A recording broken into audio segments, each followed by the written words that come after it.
بسم اللہ الرحمن الرحیم۔ دنیا میں یا آخرت میں کسی بھی مقام یا مرتبے تک پہنچنا چاہتے ہیں تو بڑوں کا، بزرگوں کا احترام کریں، خاص طور پر والدین کا، اور چھوٹوں کے ساتھ شفقت سے پیش آئیں۔ ابن سیرین کا نام آپ سب نے سنا ہوگا۔ جہاں جہاں خواب کی تعبیر کا ذکر آتا ہے وہاں وہاں ابن سیرین کا ذکر بھی آتا ہے۔ خوابوں کی تعبیر کو بیان کرنے والے تھے۔ بہت ہی بہترین انداز میں انہوں نے خوابوں کی تعبیر کو بیان کیا ہے۔ یہ کون شخص تھا؟ ابن سیرین ایک خوبصورت جوان تھا، بہت ہی خوبصورت چہرے کا مالک تھا اور ایک کپڑے بیچنے والے کی دکان پر کام کیا کرتا تھا۔ ایک مرتبہ ایک لڑکی اس دکان پر کپڑے لینے آتی ہے۔ اس لڑکی کو ابن سیرین اچھا لگنے لگا اور اسے اس سے محبت ہو گئی۔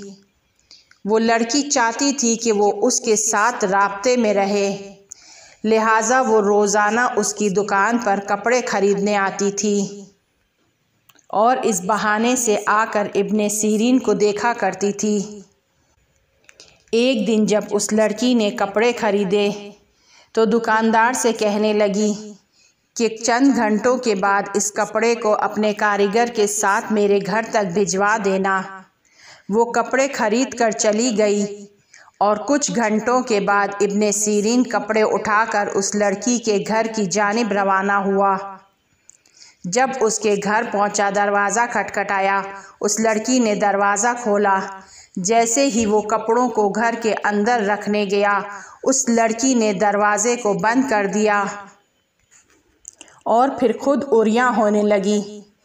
ابن سیرین سے کہنے لگی کہ اگر میرے ساتھ رابطہ برقرار نہیں کرو گے تو میں شور مچا دوں گی، پڑوسیوں کو بلا لوں گی، محلے والوں کو بلا لوں گی اور وہ لوگ سمجھیں گے کہ تم نے میرے ساتھ تجاوز کیا ہے، اس طرح تمہاری عزت خراب کر دوں گی۔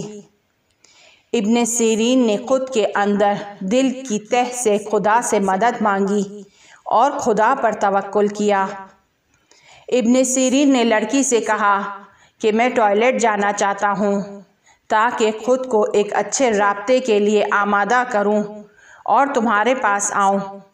وہ اس سے ٹوائلٹ کا پوچھتا ہے اور ٹوائلٹ میں چلا جاتا ہے اور پھر گٹر سے گندگی کو اٹھا کر اپنے سر، چہرے اور اپنے بدن پر لگا دیتا ہے۔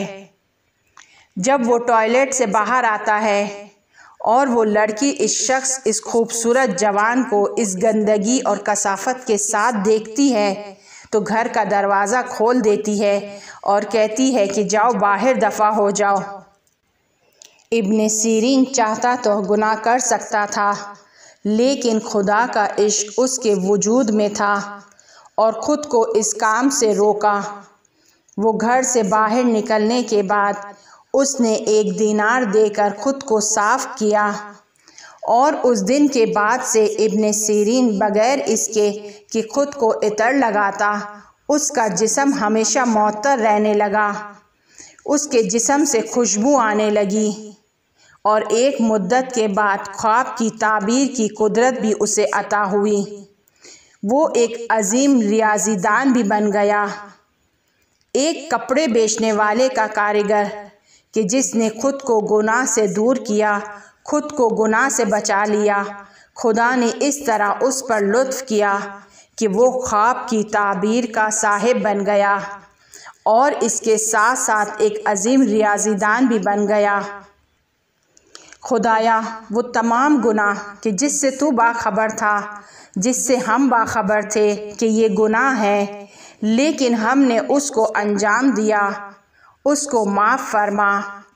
اس دعا کی تائید کے لیے آمین ضرور لکھیں۔